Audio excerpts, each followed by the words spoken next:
Bom dia, boa tarde ou boa noite, onde quer que esteja no mundo. Aqui estou mais uma vez com vocês nestas conversas com o mundo. Hoje, para mais uma vez, vir trazer um pouco de compreensão sobre o mundo que nos rodeia e de alguma forma compreender aquilo que o faz movimentar e que lhe dá razão de existir. Hoje vim falar de algo que já há algum tempo algumas pessoas têm vindo a pedir para falar, que é a nova ordem mundial. Segundo a Wikipédia, esta nova ordem mundial é uma teoria da conspiração que fala de uma hipótese secreta de conspiração de uma autoridade mundial que viria de alguma forma trazer uma nova ordem ao mundo e à forma com que nós vivemos nele. Segundo alguns acreditam, a nova ordem global é uma organização sinistra, criada por um punhado de líderes mundiais, com a colaboração dos Illuminatis e de outras organizações maçónicas secretas, para trazer ao mundo uma nova forma de estar nele e um novo domínio. E com esse novo domínio, menos direitos para a humanidade e de alguma forma mais controle e outras coisas mais.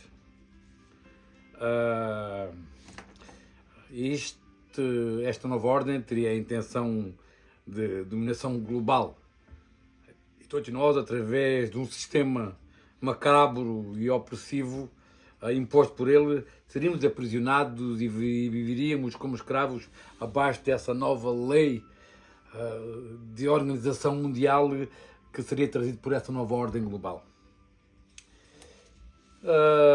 Mas afinal, se nós olharmos um pouco para aquilo que nos tem vindo a acontecer através da vida nos últimos séculos,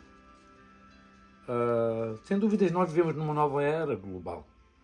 Vivemos numa nova ordem, sem dúvida. E essa nova ordem nos imposta através de filosofias, através de estereotipos de vida que de alguma forma nos dominam e fazem com que nós sejamos aquilo que somos e vivamos a vida da forma que vivemos.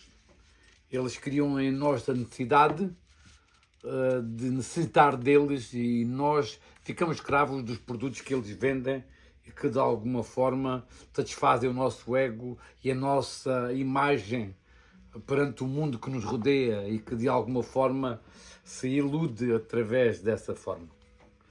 Se nós olharmos bem para o sonho da humanidade, todo mundo quer ser rico, todo mundo quer ter uma casa na colina, todo mundo quer ter um carro extraordinário, um barco e de férias para as Maldivas, e tá, os homens casados com uma gaja muito boa, com um grande par de peitos, pá, e as mulheres têm um homem lindo, pá.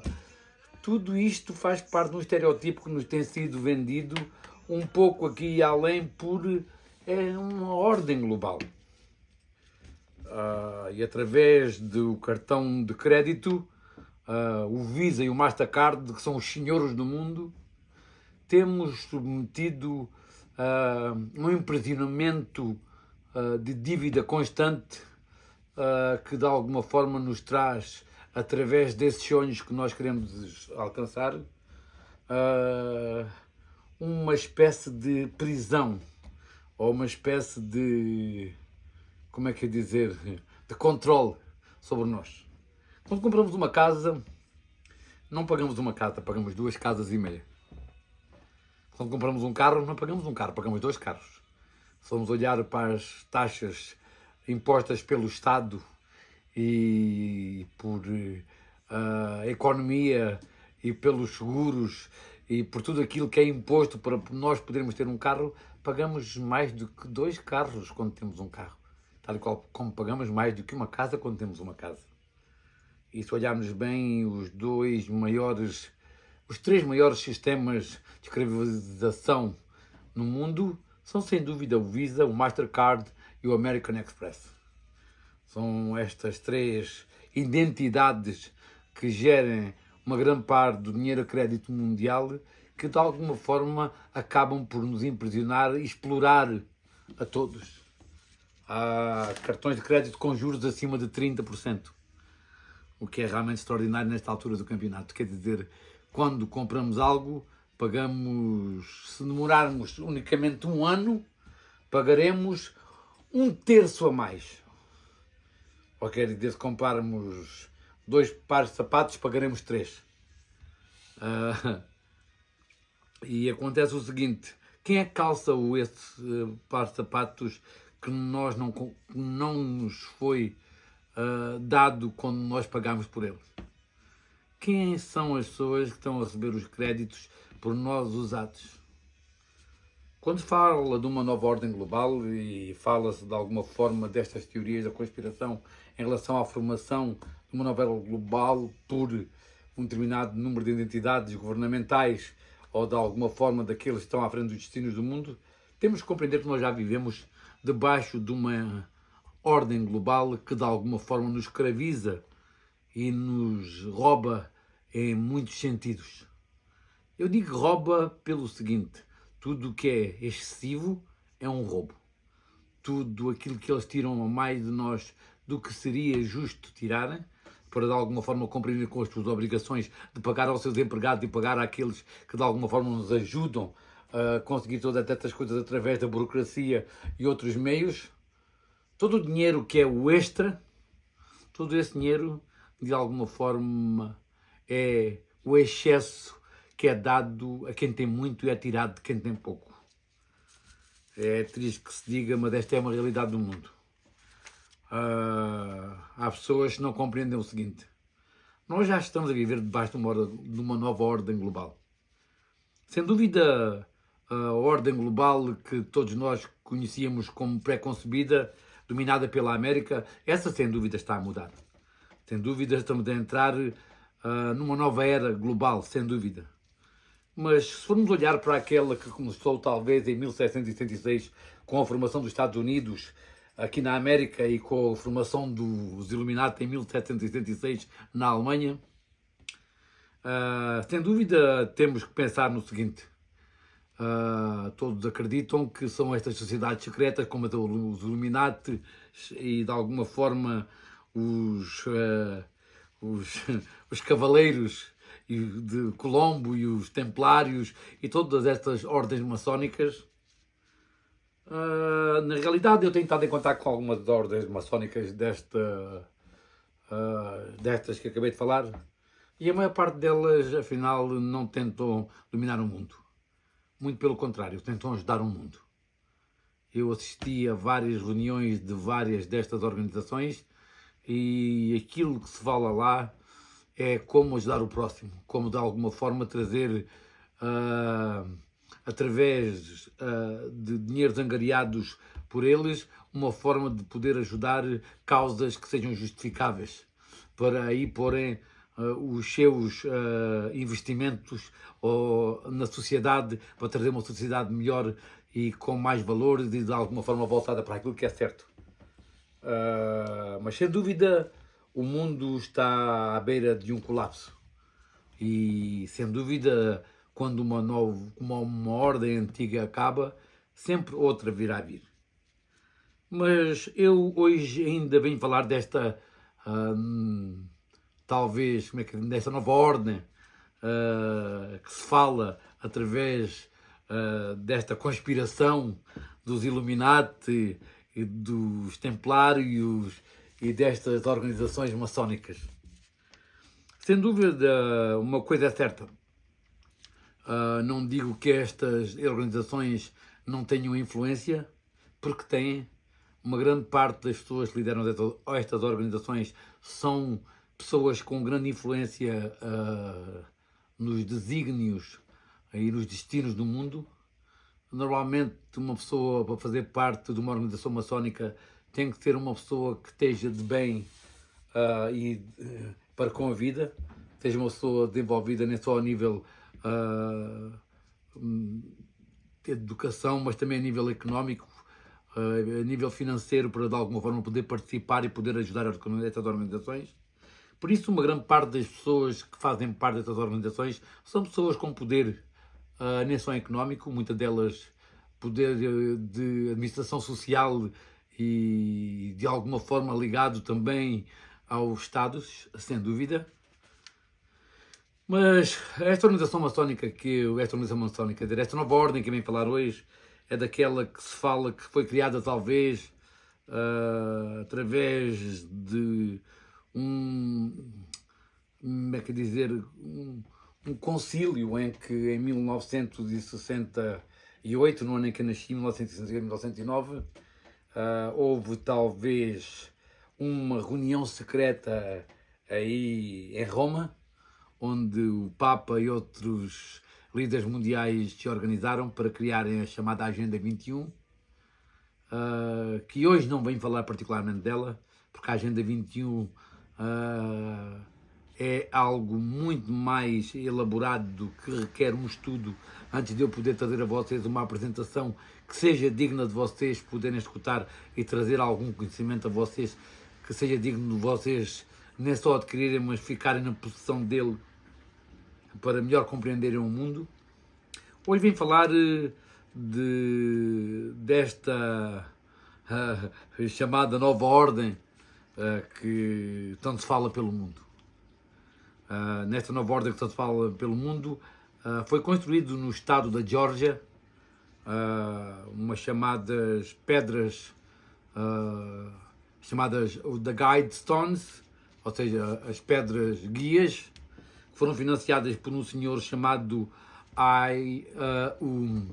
R.C. Christian, que ninguém sabe realmente quem foi a pessoa, porque a única pessoa que teve acesso a saber quem era essa pessoa, um banqueiro que ficou responsável por trazer à existência essas pedras, onde seriam escritos os 10 mandamentos que deveriam ser os guias da humanidade no caso de um colapso mundial.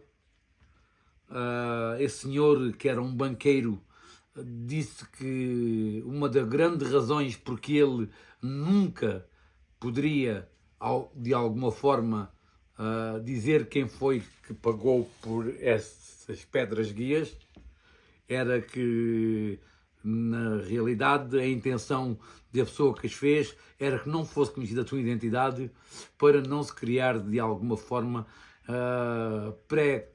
ideias pré-concebidas sobre quais foram os fundamentos da ideologia e filosofia que levaram eles a escrever os mandamentos que eram necessários escrever nesta pedra, e que foram escritos em 8 línguas completamente distintas. Estes 10 mandamentos, que foram de alguma forma ditados por esse senhor, o R.C. Christian, foram escritos em 8 línguas. E estes 10 mandamentos requerem que uma pessoa tenha a capacidade de pensar um pouco sobre a razão porque é que eles foram escritos desta maneira. Eu passo a mencionar eles para que vocês saibam quais foram os 10 mandamentos escritos nessas chamadas pedras guias da Stone Guide, nesse estado que é o estado da Geórgia, aqui nos Estados Unidos da América.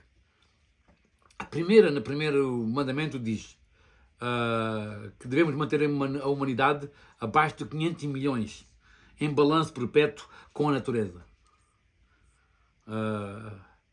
Para chegarmos a este número, temos que reduzir brutalmente a população mundial. Eu acredito que isto só será possível através de uma guerra destruidora completamente de mais de 90% da população, para podermos chegar aos 500 milhões de pessoas. Porque hoje a população mundial ultrapassa os 8 bilhões neste momento. Por isso, muita gente tem que morrer para que se possam alcançar os 500 milhões ditos necessários para o planeta manter um equilíbrio e um balanço perpétuo com a natureza que o circunda. No segundo mandamento, vem guiar a reprodução inteligentemente, desenvolvendo uma saúde física e uma diversidade bastante refletida na sociedade. No terceiro mandamento, vem unir a humanidade com uma nova língua. No quarto mandamento, vem manter a paixão, a fé, a tradição, todas as coisas com razões temperadas. No quinto mandamento, vem proteger as pessoas e as nações com leis e tribunais justos. No sexto mandamento, vem deixar as nações resolver os seus problemas internos num tribunal global desta nova ordem. No sétimo mandamento, vem evitar leis sem sentidos e oficiais sem razão. Ou quer dizer, não manter pessoas a trabalharem para o governo ou para as organizações sem haver uma razão válida para elas estarem aí, como hoje muitos dos governos têm os chamados pesos mortos, que são acumulados e de alguma forma transformam a carga governamental demasiado pesada e que faz com que os governos tenham que implantar muito mais impostos e ter uma dívida de funcionamento muito mais alta que poderiam ter se pudessem trazer unicamente no governo as pessoas que eram necessárias para o manter em movimento e o manter a funcionar de uma forma eficiente. Por isso eu concordo com este aqui. No nono valor, no nono mandamento, vem valorizar a verdade, a beleza, o amor e a procura da harmonia com o infinito. O décimo mandamento é bastante importante. Que não sejamos um câncer para o planeta Terra e que deixemos espaço para a natureza. E aqui é repetida esta frase 2 vezes. Por isso a última frase, já repetitiva, vem dizer mais uma vez, deixar espaço para a natureza. Se olharmos bem para estes 10 mandamentos escritos nestas pedras guias no estado da Geórgia, elas são todas de um senso comum para manter a sociedade num equilíbrio e manter um planeta de uma forma sustentável, sem de alguma forma esgotar os seus recursos naturais e manter uma sociedade equilibrada, sem excessos e de alguma forma capaz de se manter física e intelectualmente jovem e saudável. Estas sociedades secretas que as pessoas incutem nesta chamada teorias da nova ordem global já fazem parte da nossa cultura e dos seus mitos. Desde o princípio dos tempos, desde a ordem dos templários, aos cavaleiros de Colombo, a ordem dos freemasons, ou seja, dos maçónicos livres, até os Illuminati, tem havido sociedades secretas desde o princípio dos tempos. Desde o princípio dos tempos, aqueles que eram os mais poderosos sempre se uniram de alguma forma para decidirem qual seria o destino melhor para poder levar a civilização e a sociedade mais para a frente, num sentido mais organizado e mais consciente de si e do mundo que a rodeava. Por isso essas novas sociedades criadas durante a Idade Média e que de alguma forma vinham tentar trazer ao mundo um melhor entendimento, um balanço mais organizado dos poderes e de alguma forma como poder gerir o mundo num caminho melhor para todos nós, não estava nada de errado nelas. Mas uma coisa é certa, à parte estas teorias da conspiração sobre estas ordens secretas e estas sociedades secretas, como os Illuminati, como os Templários, como os Cavaleiros de Colombo e outras e muito mais. De verdade, o mundo está a entrar numa nova era. E com essa nova era, uma nova ordem global está a nascer. E essa nova ordem global está a nascer não através de uma sociedade secreta, não através de dogmas e de alguma forma de identidades desconhecidas de nós, mas sim através de factores bem conhecidos. Se olharmos para o mundo, aquilo que mais importância tem para gerir o mundo é o factor económico. As maiores economias têm maior impacto e mais poder sobre as decisões, a tomar sobre as decisões que gerem aqueles que levam o mundo para diante através de novas diretivas. E se nós olharmos para o mundo desde o século XVII, XVIII até ao século XXI, a América foi sem dúvida um dos grandes. A América e a Europa foram os dois grandes motores do mundo economicamente, nem só economicamente, mas filosoficamente, eticamente e de alguma forma também militarmente. Foram estas duas unidades que de alguma forma trouxeram a democracia ao mundo e foram eles que têm trazido ao mundo as inovações e toda a tecnologia e tudo aquilo que tem influenciado o resto do mundo inteiro para poder se desenvolver. Mas a América e a Europa têm estado a entrar no declínio nem só económico, mas também moral, ético e de alguma forma filosófico, sobre a sua forma de estar com o mundo e para com o mundo.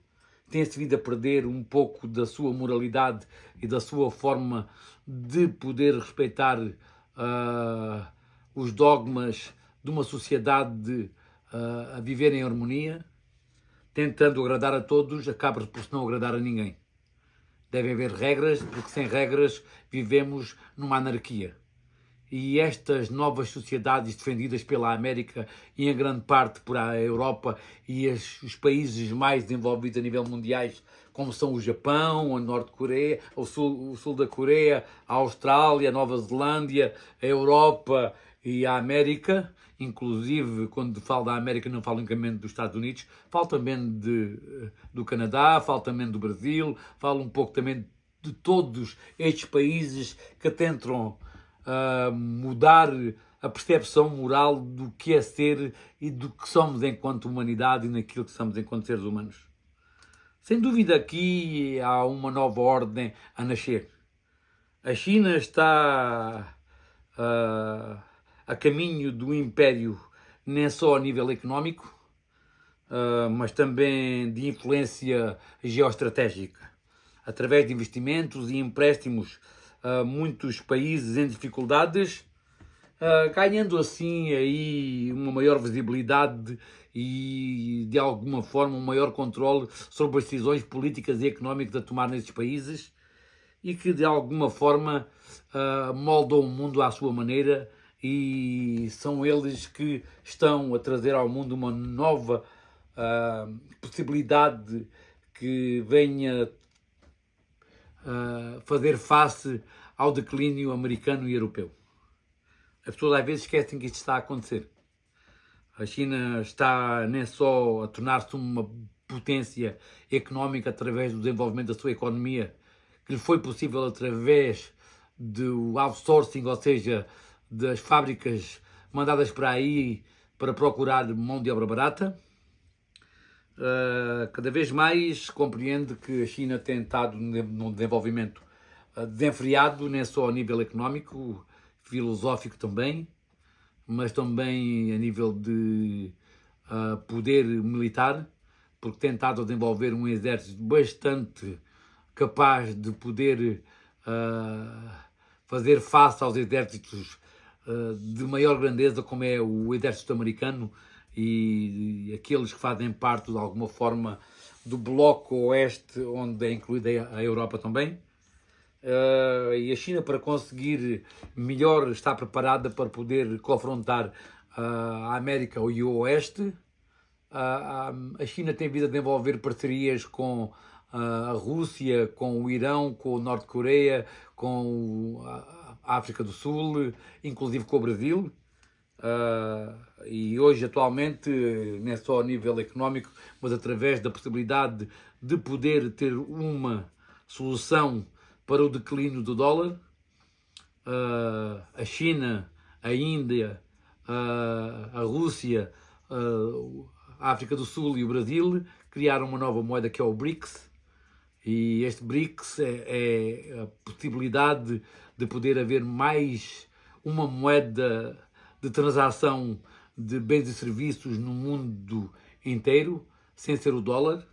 Este BRICS nasceu para destronar o dólar, e com a destronação do dólar vem de alguma forma a destruição do poder que a América tem sobre o mundo.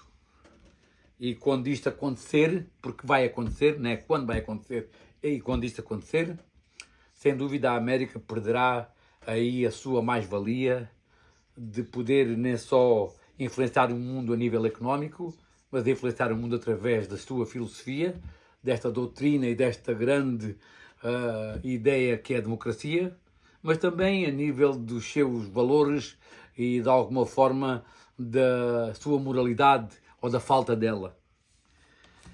Uma coisa temos de ter em atenção, sem dúvida, a China está a desenvolver a capacidade para poder trazer uma nova ordem ao mundo.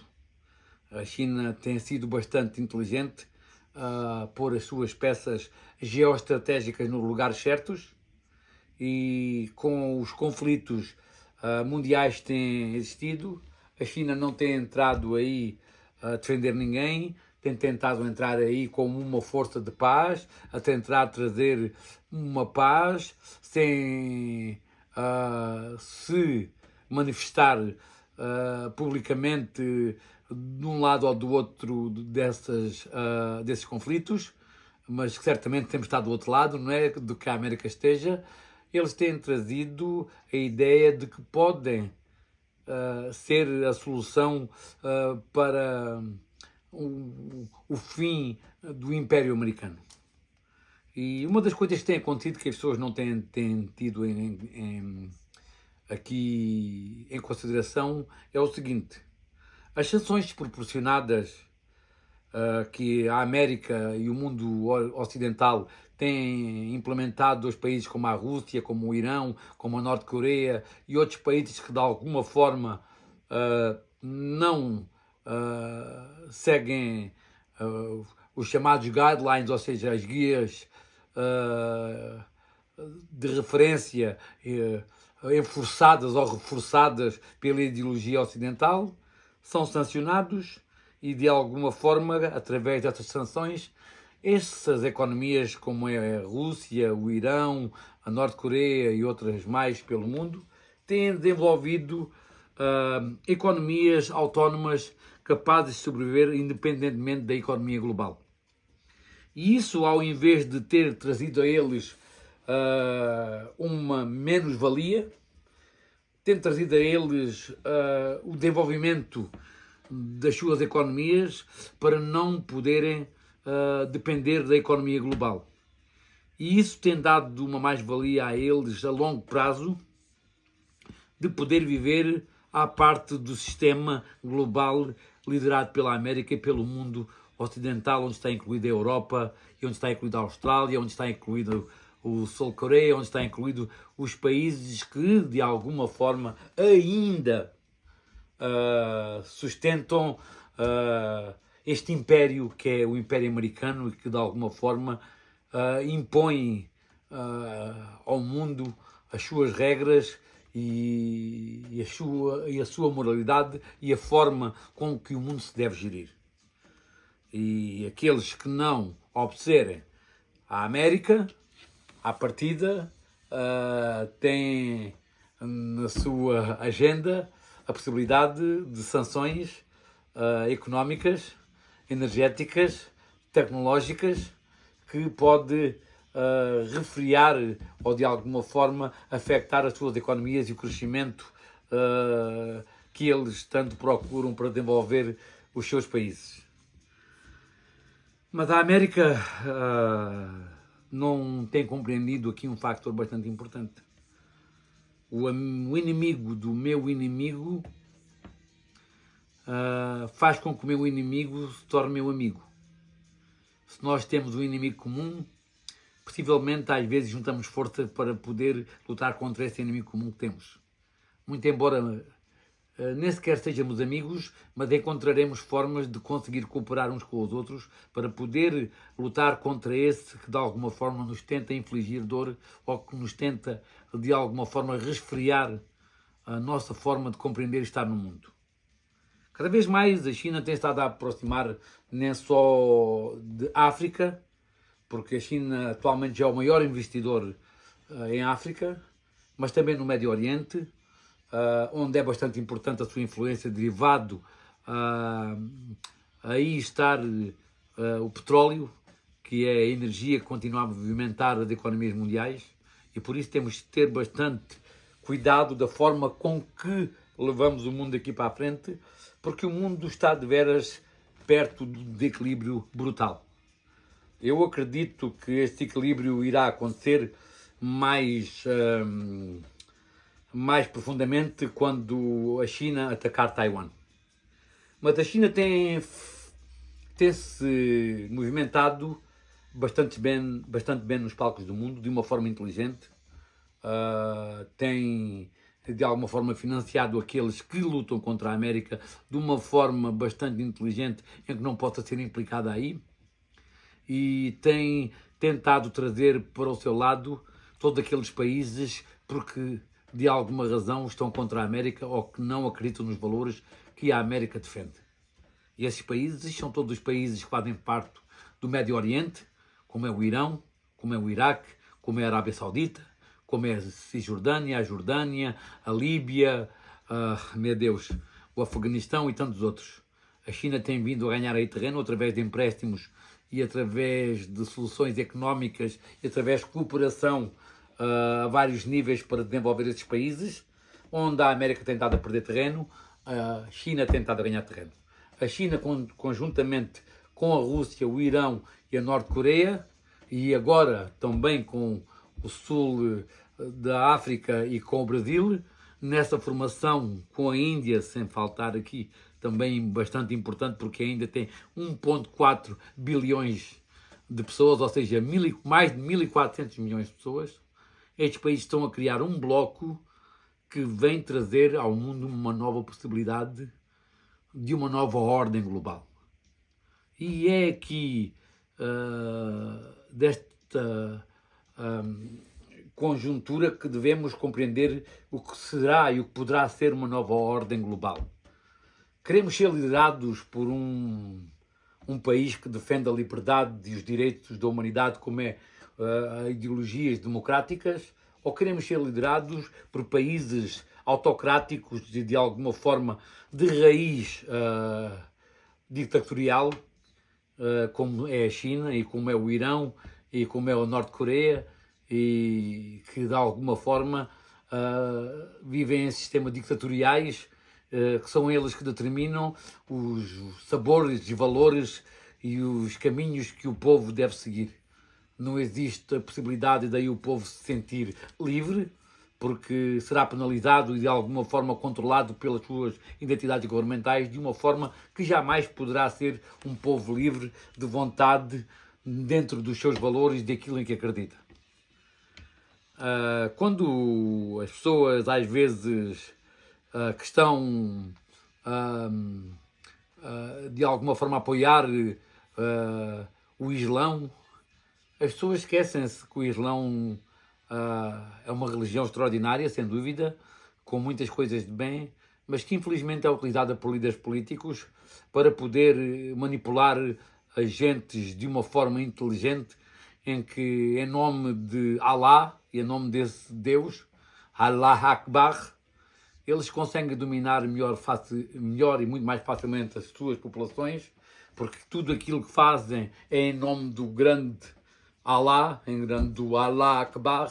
E então, quando o povo muçulmano ouve essa frase, verga-se perante o radicalismo dessa religião, que é perigosa para poder estar à frente dos desígnios que gerem o mundo e que levam o mundo para diante. Se nós olharmos nos seus exemplos que nos são oferecidos através do Afeganistão, em que as Sharias laws são empregues ao ponto de uma mulher não ter direito nem a poder aprender a ler nem a escrever, se pudermos olhar mesmo para países desenvolvidos economicamente, como é a Arábia Saudita, em que uma mulher não pode conduzir sozinha, nem pode ir à rua sozinha.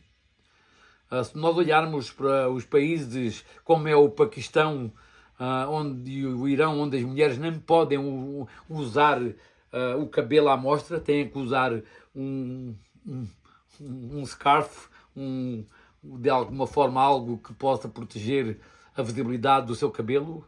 O que é realmente triste é que nós estejamos nas sociedades consideradas ocidentais a dar valor a estes valores que desvalorizam o valor da humanidade e o valor de seres humanos como é a mulher. É triste que estejamos a chegar a este ponto em que não consigamos, aqui nestas sociedades ocidentais, ter a capacidade de compreender que o que está aqui em questão não é unicamente só quem lidera o mundo. É quais são os valores que vão poder estar à frente daqueles que lideram o mundo e que de alguma forma poderão influenciar a sociedade, nem só economicamente, mas filosoficamente, ética e moralmente, através dos tempos. E é aqui que devemos compreender que, se calhar, não é muito boa ideia apoiar países que tenham na sua agenda formas governamentais autocráticas, autoritárias e que venham roubar os direitos humanos a cada um de nós. Por isso, eu acredito, sem dúvida, que estamos no caminho de uma nova ordem global, sem dúvida, mas devemos compreender que esta nova ordem global não nos é trazida por nenhuma sociedade secreta, nem por nenhuma identidade desconhecida ou divina ou de alguma forma inspirada por alguma mente maquiavélica, mas sim por fatores económicos e políticos que já estão com os seus dados em cima da mesa. E se as pessoas perguntarem, ei, quando é que isso vai acontecer? Isso já começou a acontecer. Esta guerra entre a Rússia e a Ucrânia é um sinal disso. Este desenvolvimento da guerra entre Israel e a Palestina foi influenciada nem só pelo Irão, mas eu acredito também do conhecimento da Rússia e de alguma forma também financiada por esses países que estão contra a América e que querem uma nova ordem global. Devemos ter aqui em consideração que há muitas coisas a analisar quando pensamos no que nos pode esperar numa nova era global. Hoje trouxe apenas o desvendar de um pequeno assunto sobre o que seria uma nova ordem global. Espero que tenham compreendido aquilo que eu quis dizer a vocês, com a companhia da minha gata Maria. Hoje terminei este episódio destas conversas com o mundo e aqui vos deixo com um abraço para todos, um bom dia, uma boa tarde, uma boa noite, onde quer que estejam no mundo, e até o próximo episódio.